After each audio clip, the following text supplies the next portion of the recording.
ನಮಸ್ಕಾರ ವೀಕ್ಷಕರೇ, ಎಲ್ಲರಿಗೂ ಸನ್ನೀಸ್ ಕಿಚನ್ಗೆ ಸ್ವಾಗತ. ನಾನು ನಿಮ್ಮ ಸಂಧ್ಯಾ ರಘು. ಇವತ್ತೊಂದು ಸ್ವೀಟ್ ರೆಸಿಪಿಯೊಂದಿಗೆ ನಿಮ್ಮ ಮುಂದೆ ನಾನು ಬಂದಿದ್ದೀನಿ. ಅದೇ ರವೆ ಉಂಡೆ.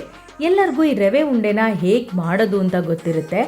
ಇದು ಎಲ್ಲರೂ ಫೇವ್ರೆಟ್ ಕೂಡ, ಮತ್ತು ಇದು ಬೇಗ ಕೂಡ ಆಗೋವಂಥ ಒಂದು ಸ್ವೀಟು. ಇದನ್ನು ಸುಲಭವಾಗಿ ಅಷ್ಟೇ ಟೇಸ್ಟಿಯಾಗಿ ಹೇಗೆ ಮಾಡೋದು ಅಂತ ನಾನಿವತ್ತು ತೋರಿಸ್ತಾ ಇದ್ದೀನಿ. ಈ ರವೆ ಉಂಡೆ ಮಾಡೋದಕ್ಕೆ ನಾನು ಚಿರೋಟಿ ರವೆನ ಉಪಯೋಗಿಸ್ಕೊಂಡಿದ್ದೀನಿ. ಚಿರೋಟಿ ರವೆ ಅಂದರೆ ಸಣ್ಣ ರವೆ ಅಂತ ಬರುತ್ತಲ್ಲ ಅದು. ಸೊ ಮಾಮೂಲಿ ಮೀಡಿಯಮ್ ರವೆನಲ್ಲಿ ಮಾಡಿದ್ರೆ ಅಷ್ಟು ಚೆನ್ನಾಗಿ ಬರೋದಿಲ್ಲ. ಇದಕ್ಕೆ ಏನೆಲ್ಲ ಪದಾರ್ಥಗಳು ಬೇಕು ಅಂತ ನೋಡೋಣ.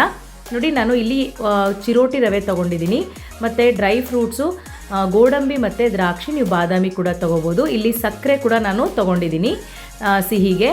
ಸೊ ನಾನು 1 ಲೋಟಕ್ಕೆ 1.5 ಲೋಟದಷ್ಟು ಸಕ್ಕರೆ ಲೆಕ್ಕ, ಏಲಕ್ಕಿ ಅನ್ನು ತೊಗೊಂಡಿದ್ದೀನಿ, ಜೊತೆಗೆ 1 ಬಟ್ಲಷ್ಟು ಕೊಬ್ಬರಿನ ನಾನು ತುರಿದಿಟ್ಕೊಂಡಿದ್ದೀನಿ. ಮೊದಲಿಗೆ ಮತ್ತು ತುಪ್ಪ, ಇದಿಷ್ಟು ನಮಗೆ ಮಾಡೋಕ್ಕೆ ಬೇಕಾಗಿರುವಂಥ ಸಾಮಗ್ರಿಗಳು. ಈಗ ನಾನು ಈ ಸಕ್ಕರೆನೆಲ್ಲ ಒಂದು ಬ್ಲೆಂಡರ್ ಜಾರ್ಗೆ ಹಾಕ್ಕೊಂಡು ಪುಡಿ ಮಾಡ್ಕೊತೀನಿ. ನೋಡಿ, 1 ಲೋಟ ರವೆಗೆ 1.5 ಕಪ್ಪಷ್ಟು ಸಕ್ಕರೆ ನಾನು ತೊಗೊಂಡಿದ್ದೀನಿ. ನಿಮಗೆ ಸ್ವಲ್ಪ ಜಾಸ್ತಿ ಆಗುತ್ತೆ ಅನಿಸಿದ್ರೆ ಸ್ವಲ್ಪ ಕಮ್ಮಿ ಹಾಕ್ಕೊಳ್ಳಿ. ಇಷ್ಟು ಸಕ್ಕರೆ ಬೇಕಾಗುತ್ತೆ. 3 ಲೋಟ ಸಕ್ಕರೆ, ನಾನಿಲ್ಲಿ 2 ಲೋಟ ರವೆನ ಯೂಸ್ ಮಾಡಿಕೊಂಡು ನಾನು ರವೆ ಉಂಡೆ ಮಾಡ್ತಾಯಿದ್ದೀನಿ. ಹಾಗಾಗಿ 3 ಲೋಟ ಸಕ್ಕರೆನ ನಾನು ಪುಡಿ ಮಾಡ್ಕೊತಾ ಇದ್ದೀನಿ. ಅದಕ್ಕೇ ನಾನು ಏಲಕ್ಕಿನೂ ಸೇರಿಸ್ಕೊಂಡು ಚೆನ್ನಾಗಿ ಇದನ್ನು ಪುಡಿ ಮಾಡ್ಕೊತೀನಿ. ನೋಡಿ, ಇದನ್ನೆಲ್ಲ ಚೆನ್ನಾಗಿ ಪುಡಿ ಮಾಡ್ಕೊಂಡ ನಂತರ ಇದನ್ನೊಂದು ಪಾತ್ರೆಗೆ ತೆಗೆದಿಟ್ಕೊಳ್ಳೋಣ. ಈಗ ನಾನು ಆವಾಗಲೇ ಕೊಬ್ಬರಿ ತುರಿದಿಟ್ಕೊಂಡಿದ್ದೀನಲ್ಲ, ಅದನ್ನು ಕೂಡ ಜಾಸ್ತಿ ಪುಡಿ ಮಾಡ್ಕೊಳ್ಳೋದು ಬೇಡ, ಸ್ವಲ್ಪ ಪಲ್ಸ್ ಮೋಡಲ್ಲಿ ಪುಡಿ ಮಾಡಿಕೊಂಡ್ರೆ ಸಾಕು. ಅಥವಾ ಸಣ್ಣ ಕಣ್ಣಲ್ಲಿ ನೀವೇನಾದರೂ ಕೊಬ್ಬರಿ ತುರ್ಕೊಂಡ್ರೆ ಆವಾಗ ಪುಡಿ ಮಾಡ್ಕೊಳ್ಳೋ ಅಂಥ ಅವಶ್ಯಕತೆಯೂ ಇರಲ್ಲ. ನೋಡಿ, ಈ ರೀತಿ ನಾನು ಜಸ್ಟ್ ಪಲ್ಸ್ ಮೋಡಲ್ಲಿ ಒಂದೇ ಒಂದು ಸರಿ ನಾನು ಪುಡಿ ಮಾಡಿಕೊಂಡು ಇವಾಗ ಇದನ್ನೊಂದು ಬಟ್ಲಿಗೆ ಹಾಕೋತಾ ಇದ್ದೀನಿ.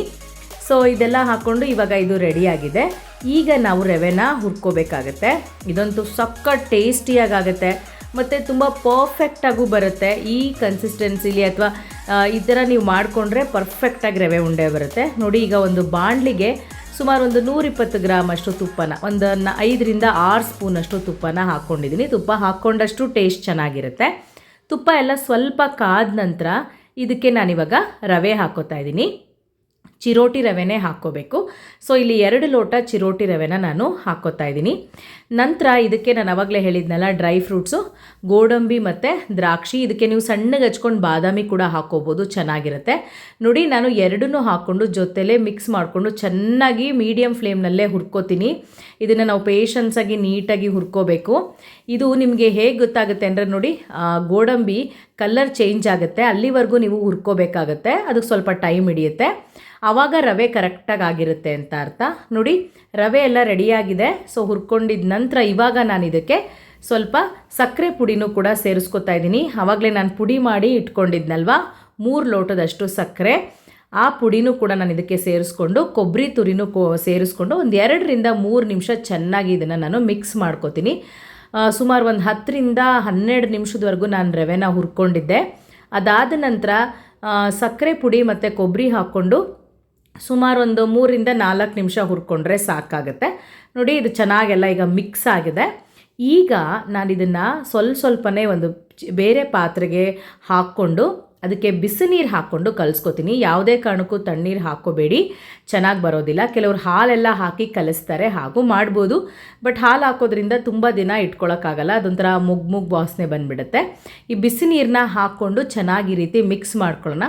ಸ್ವಲ್ಪ ತೆಳ್ಳಗಾದರೆ ಏನೂ ತೊಂದರೆ ಇಲ್ಲ. ಇನ್ನೊಂದು ಸ್ವಲ್ಪ ಪುಡಿನ ಹಾಕ್ಕೊಂಡು ಅದರ ಕನ್ಸಿಸ್ಟೆನ್ಸಿನ ನೋಡಿಕೊಂಡು ಚೆನ್ನಾಗಿ ಮಿಕ್ಸ್ ಮಾಡ್ಕೊಳ್ಳಿ. ತುಂಬ ಬಿಸಿ ಇರುತ್ತೆ, ಹಾಗಾಗಿ ನಾನು ಸ್ಪೂನಲ್ಲಿ ಮಿಕ್ಸ್ ಮಾಡ್ತಾಯಿದ್ದೀನಿ. ನೀವು ತಣ್ಣಗಾದ್ಮೇಲೂ ಕೂಡ ಮಾಡ್ಕೋಬೋದು, ಆದರೆ ಬಿಸಿ ನೀರೇ ಹಾಕ್ಕೋಬೇಕು.